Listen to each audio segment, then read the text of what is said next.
Ladies and gentlemen, we're here for the next episode of this third year of the challenge series. And in this episode we have 4 short races. The Monza Junior course, which pretty much just chops the track in half. It's literally going to be like a 4-turn race. Or 4 corners in a lap. So make an improvised turn 1, make a little left-hand bend, make a right onto the final straightaway, and make the final turn.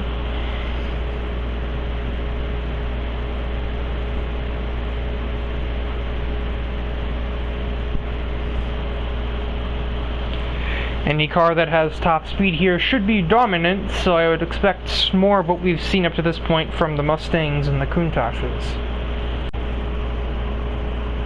And here at the starting grid for Monza, or the Monza Junior course. I don't know why it's the 1966 version. This version of the course definitely still exists in present day. But I mean, okay, if it has to be from 50-some years ago, then it shall be from 50-some years ago.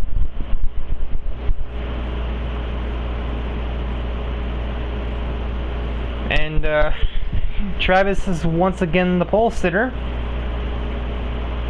Actually, no, he was second before Brands Hatch, but he got off the line better with all-wheel drive. He's the pole sitter, and this is also definitely a track where you want some top speed over everything else, so he might have a chance to do well again.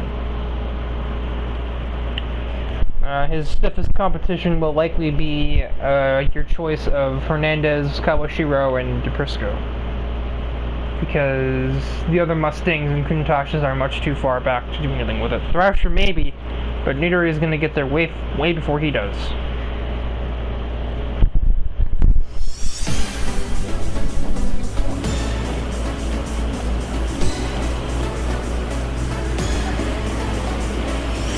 By the powers of all-wheel drive again, that KN absolutely screams off the line. And to the first corner we go. Kind of a weird bend of sorts.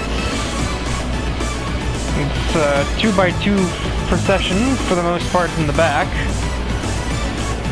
Baxter's already up to 7th, looking for 6th, but he's not going to find it, getting really loose out of the second corner. Or third corner, I should say.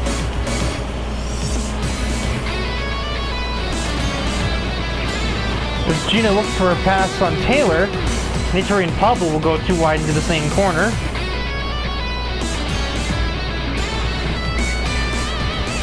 Dominic directly in tow with this path of 4.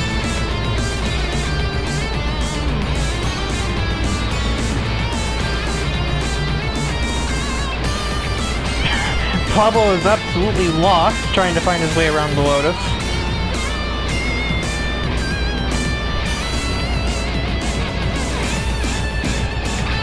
DePrisco about gets it stopped. Hernandez just breaks out of the way for the Countach driver, who's aware of his aggressive braking habits. Although he hasn't really shown them much yet. Maybe he knows, part of him knows that he has to be a little more conservative in the challenge series than in his previous divisions. So Nitori is now catching up to Gina. She will not look for any sort of maneuver into Parabolica. But that RX-7 does not have the greatest power figures, so the Mustang should have no issues disposing of it in the, not so distant future.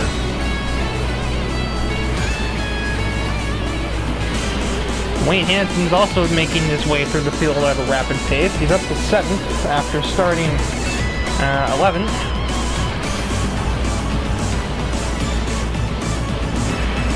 And Taylor just getting unceremoniously deposited with her Lotus Elise's pitiful horsepower figures, have been overtaken even by Kaneshimi. I don't know how Kaneshimi got ahead of both Tyler and now Taylor in a moment, in one section of turns.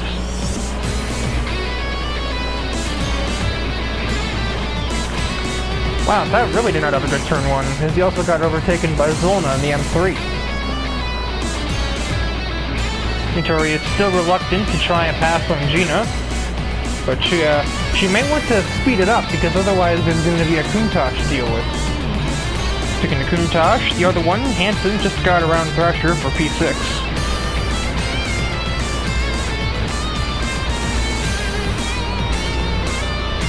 So this race is going to take just shy of 5 minutes, which is actually good. That's about what I was aiming for. DeFrisco with an absolute send into one. There's the aggressive, there's the braking habits being put to effective use. Hansen with the fastest lap, running 6th and catching this train that Gina is the head of.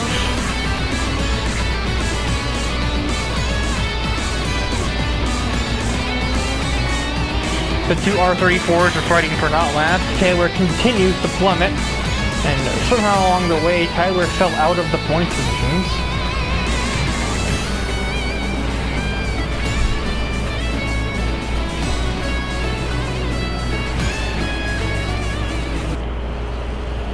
So Hansen has forced his way ahead of Hernandez. How is Thrasher ahead of them now? What?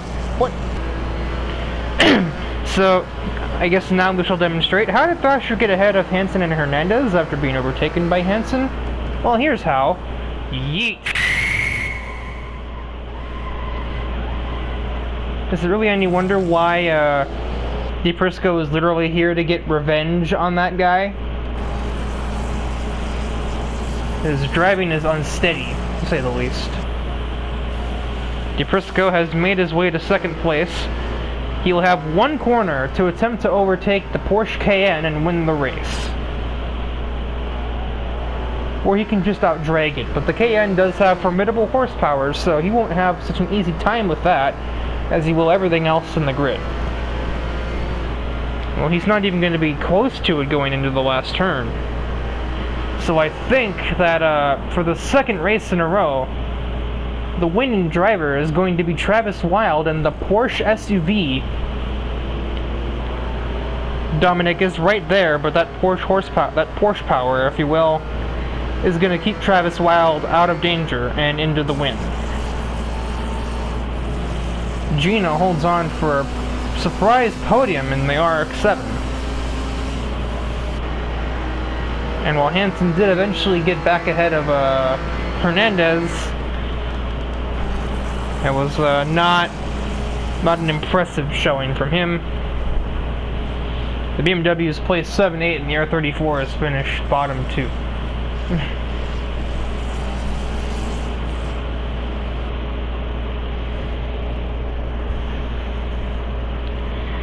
With that result, DePrisco is ahead by 26 points, almost 2 full races. Actually, it is, well, it's not 2 full wins, but it is, well, anyway. Almost 2 full races worth, oh no, it's 25, that's not a 6 there. A 25-point lead over Travis Wild and Thrasher, who are tied for 2nd. Hikari is at 28 points, and that's 4th. And I don't... This is weird, man. This is just weird.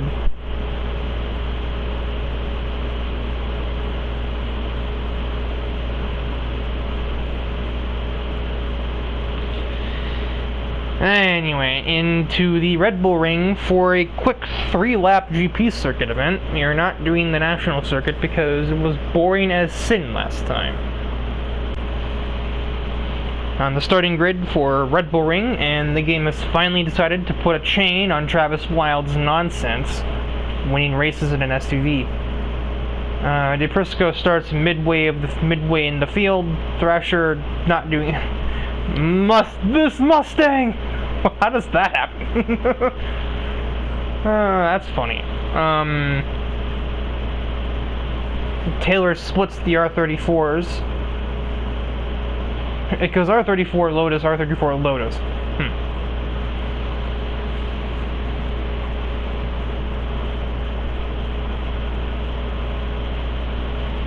Should be interesting. I think DePrisco is only going to improve his points lead here. The only people near the front that are, like, challenging him for the points lead are Hernandez and Taniguchi, pretty much, so... I'm not going to say he'll have it easy, but he won't exactly have it super difficult either.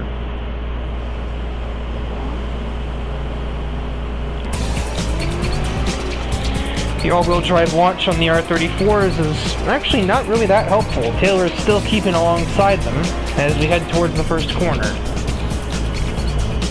This is interesting heightened perspective. We got a bit of a traffic jam going through the first turn. This thing has paddle shifters?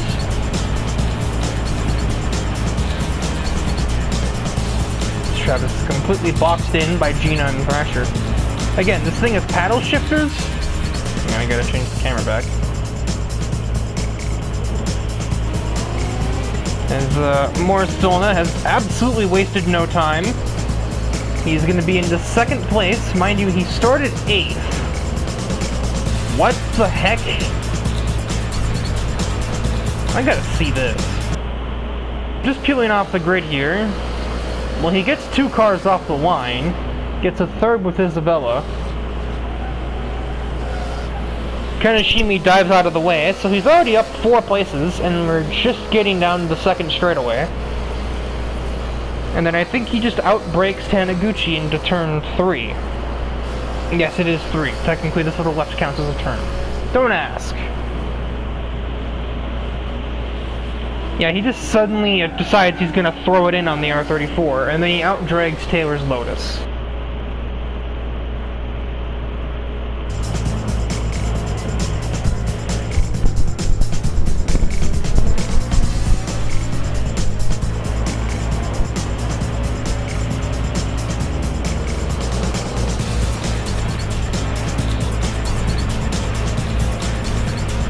Now this is, oh, I got this backwards thing on.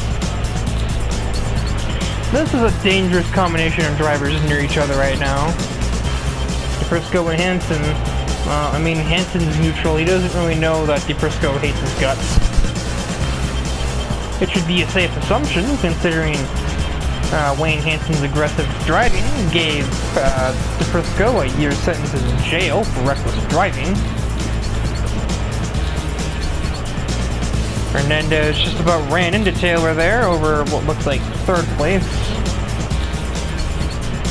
McIntosh was going for a pass on Isabella, but found nothing because turns 8 and 9 are not passing zones. For his troubles, he may be overtaken by Nitori into the next turn.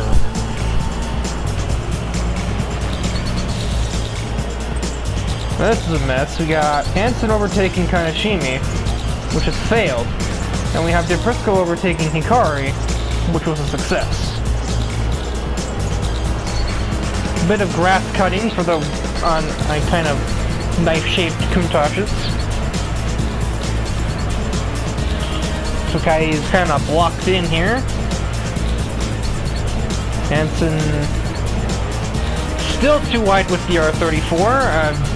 Poor exit in a bit of curbs for Hikari, though, will seal the deal for him.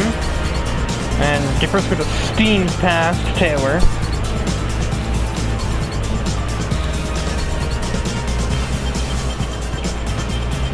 It is a BMW 1-2 at this moment.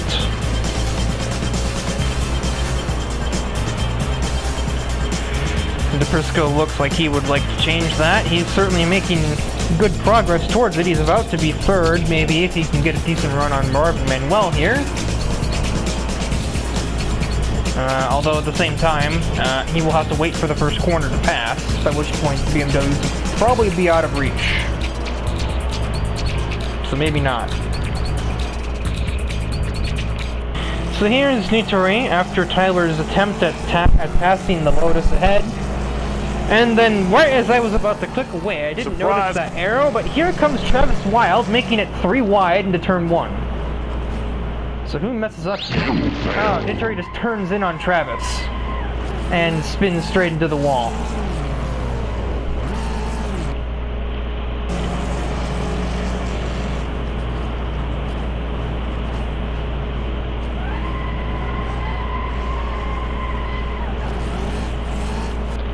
Yeah, that was all on her. Travis I mean, while the size of the car doesn't help, there's not really much else that Travis Wilde could have done to avoid that happening. Tyler will once again attempt to pass turn 8. This is like one of the worst corners to pass on the track. DePrisco somehow passed Manuel into the corners that I didn't think he'd be able to pass anybody in. Hansen has just screeched ahead of Taylor in the Countach, in his Countach. Pablo Hernandez runs the fastest lap. But based on where DePrisco is right now, don't think he's going to get to the BMWs in time. Maybe if this were a 4-lap race, there's a big maybe there, but it's not, obviously. Hansen has overtaken Manuel up via second straightaway.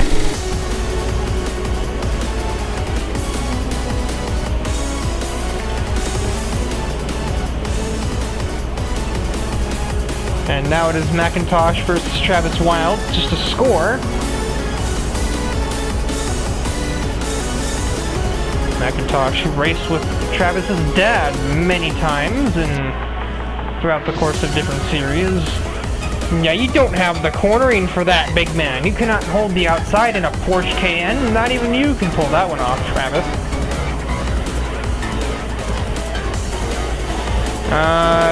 Well, Dom DePrisco definitely got there. And again, if this were a 4-lap race, I've no doubt in my mind that DePrisco would have been a threat to steal second or even the win away from the BMW Brigade. But he's not going to get that chance. And as we take the last corner, Moritz Zollner is going to take his first victory in the Challenge Series at the Red Bull Ring. I said that preemptively, but at the Red Bull Ring. There we go. And you still have fastest lap too, just for bonus, I guess. It doesn't mean anything. O'Reilly will not outdrag Taylor to the line. And Tyler will come away with 2 points, despite starting, I think, last of the Mustangs. Okay, no, he was actually like right in the middle of the Mustangs. He was still up net 2.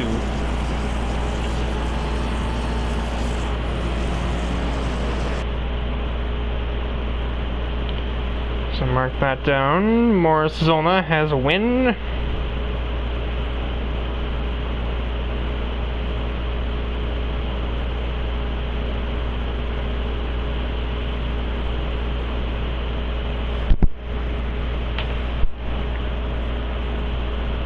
It's now a 27-point lead for DePrisco. Hasn't changed by much, but that is simply because of Pablo and Norris having good races. Hikari still staying vaguely relevant with that result, but not by much. It's more so because of the fact that Travis and Thrasher didn't score. It is really close. From 10th to 2nd is only 1 race win apart. O'Reilly could win this next race and he would maybe be 2nd in points. It's not impossible, which is funny to think, because DePrisco would have to make no points in the next 2 races to even have a chance to lose the points lead. He doesn't have to win every race, but if he can... He doesn't have to win any races from here, really. But if he can consistently perform in, like, top 6, top 7, let's say, I don't really think he has much chance of losing this championship right now. We're halfway through. Then again, I have seen leads like this collapse before, even to bigger name drivers than DePrisco. Dietrich Schwartz threw away a 30-point deficit or so once. So there's always time for change until there isn't. Anyway, into Vallelunga. A 5-lap short race at the shore. A 5-lap race at the shorter club circuit. I don't actually remember how this changes the layout, so we'll just learn on the go. We're on the starting grid for Vallelunga, the club circuit, and the rich just keep getting richer, my guy.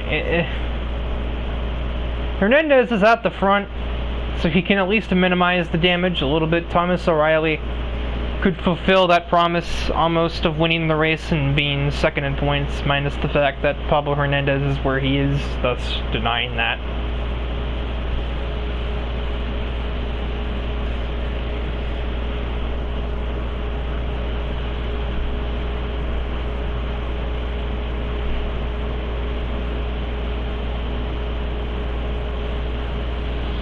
Yeah, this all seems about normal to me. Hansen has some work to do, and once again, it puts a bunch of the Mustangs next to each other. It doesn't put them all in the same spot. Just Thomas is a few spots up, but Thrasher, Nidori, and Tyler are all right there. Again, I mean, what are the odds? Buttons are hard.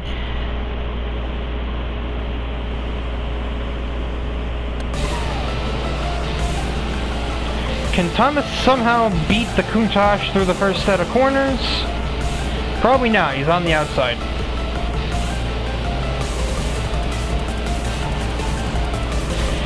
Instead, he'll be overtaken by Hernandez.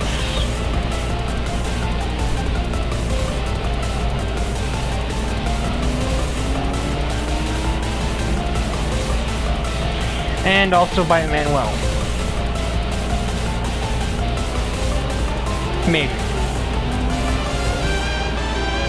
No, because he got a tear of lugs out of that left-hander, and he's going to try and sneak his way back around, but it's going to prove fruitless.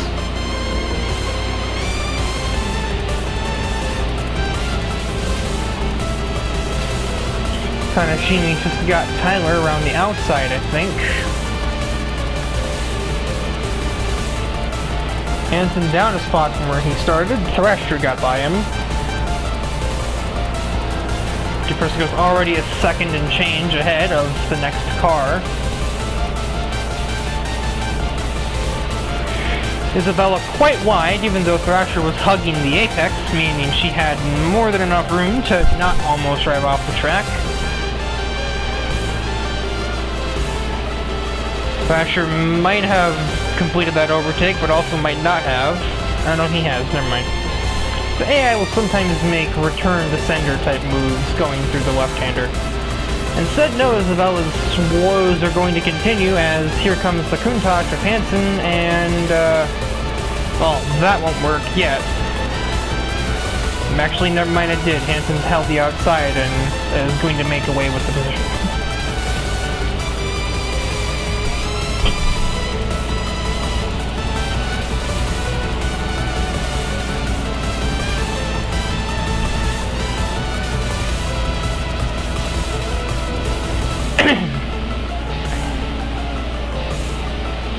Zolna is now the next to try and pass the White Lotus, and I think he will have success.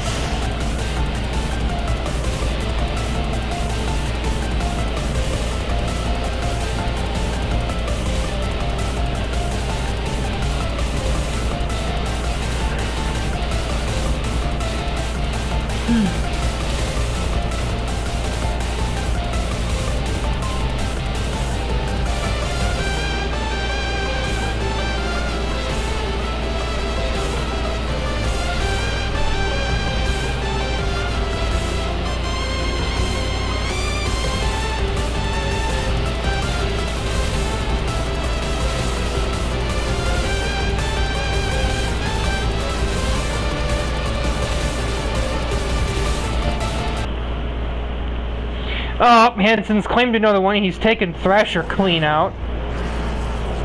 And then he's spun himself around, blocking the whole track for everybody else. Oh my god! Confused engine noises.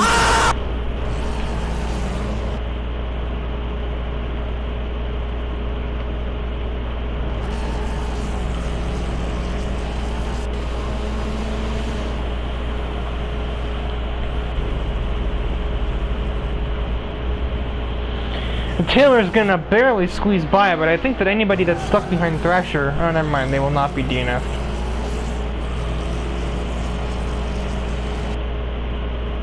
Hansen has also taken himself out of the race with that decision making.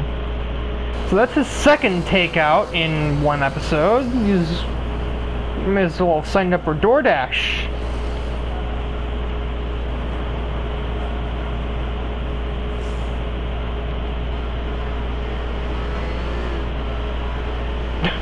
I laugh at the fact that because of how short this circuit is, DeFrisco is about a corner away from lapping people because of that crash. He might have been very confused when he started seeing distant dots as he exited corners.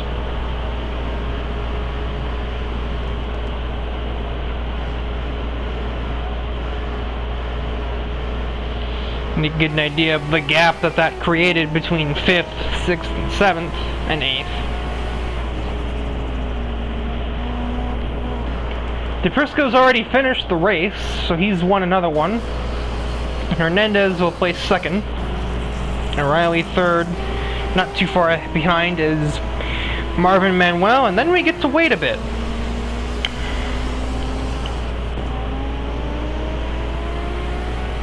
I put the camera on the last of the running vehicles, Taniguchi, as the race concludes.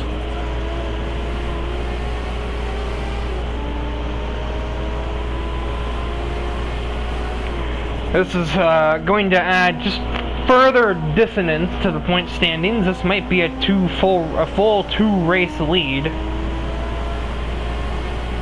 Now exiting Vallelunga and going to the final race of the second episode.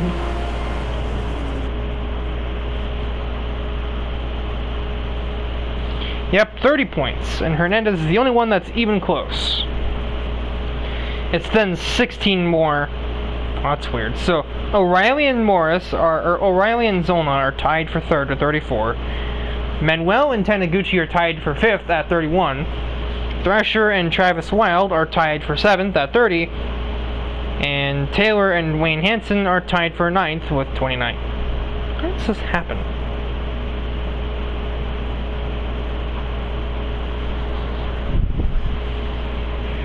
Anyway, under the final race of this episode, the short circuit of Black Cat County, which this should be close to a 7-minute race, even if it is just 2 laps. We're at the starting grid for the Black Cat County short circuit, and finally got a little bit of relief. It put DeFrisco in 10th, but it only put Hernandez in 9th. So, and as has already kind of been covered, nobody else is really close enough to even challenge, as everybody else has less than half of Dom's points. Third and fourth in points are both at 34. I don't even remember who they are. I want to say it's Taniguchi and somebody else. Or it might be Zolna, I think. And yeah, well, Taniguchi's okay. Morris is not.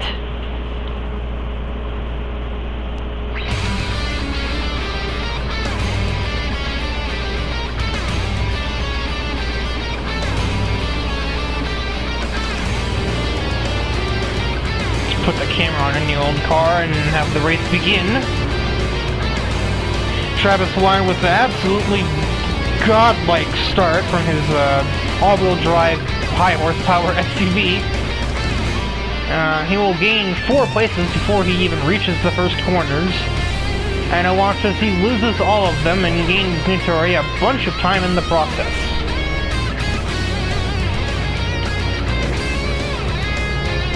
It's 2x2 for the most part, in the middle to back half of the field.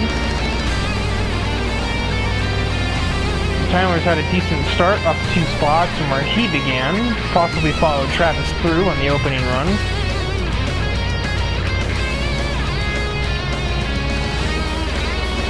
DeFrisco has not had his best start so far, that's for sure. He's trying to work his way back ahead of the Lotuses.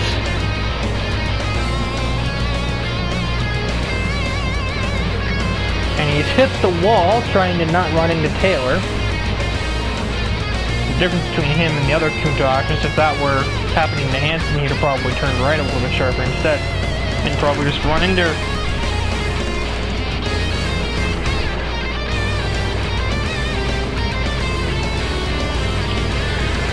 bit of a bizarre line you're taking there, Wayne. You're gonna ship it in there on Marvin Manuel. Long left-hander, but now it's the right-hander next, so Manuel has the advantage. And a little bit of sand in his shoes means that Manuel's gonna stay third for the time being. Meanwhile, checking in with the other Countach. Attempting to pass Thrasher. And, well, that wasn't really a passing zone, so couldn't do it there. I just...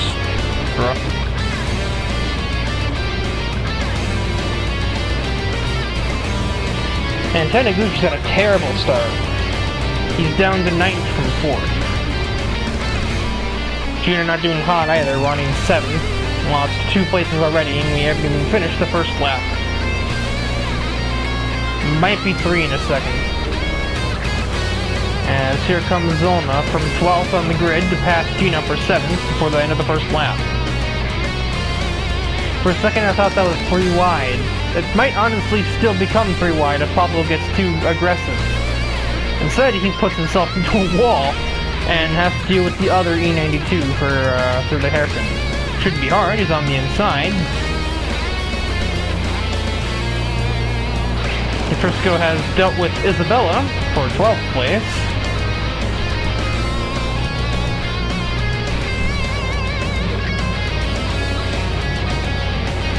Still working on any number of these Mustangs, though. As Thrasher is attempting to cross over on Taniguchi for that pass. To the inside he goes, another wall tap for the R34, and Thrasher is on his merry way. DePrisco should be able to follow suit.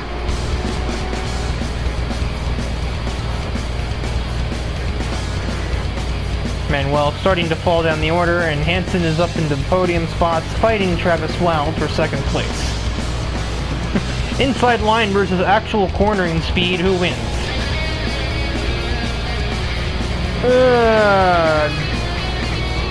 Maybe the inside line, because, well, now that's what Wayne's gonna have, and I don't think Travis is gonna get clear, so... That should mean that the spot goes to the Lamborghini? Should? This is a weird battle, however, Hansen is finally victorious.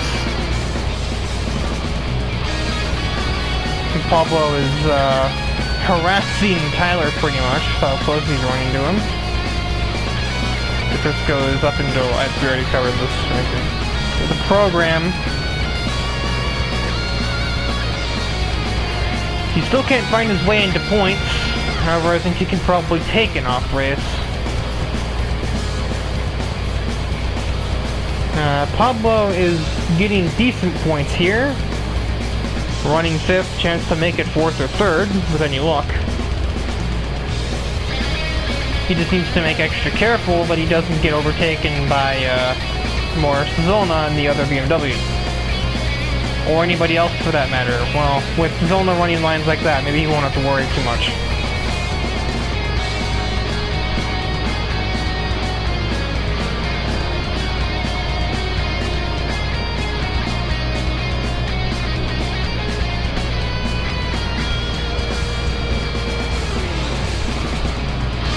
Hansen has definitely distanced himself from everybody else. Travis Wild has created a Yano Trulli train going through these weird downhill segments. It's like initial D, but the D stands for desert, not for drift.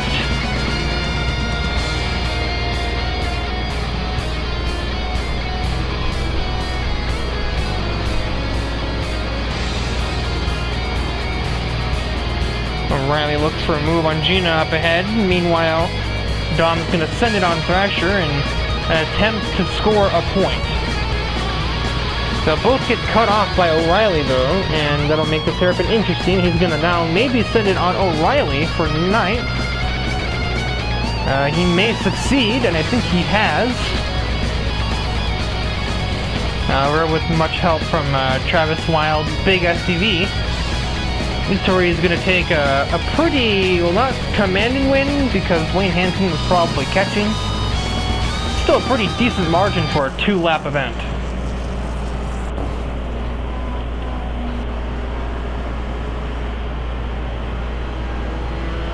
Does DePrisco out-drag the RX-7? No, he doesn't.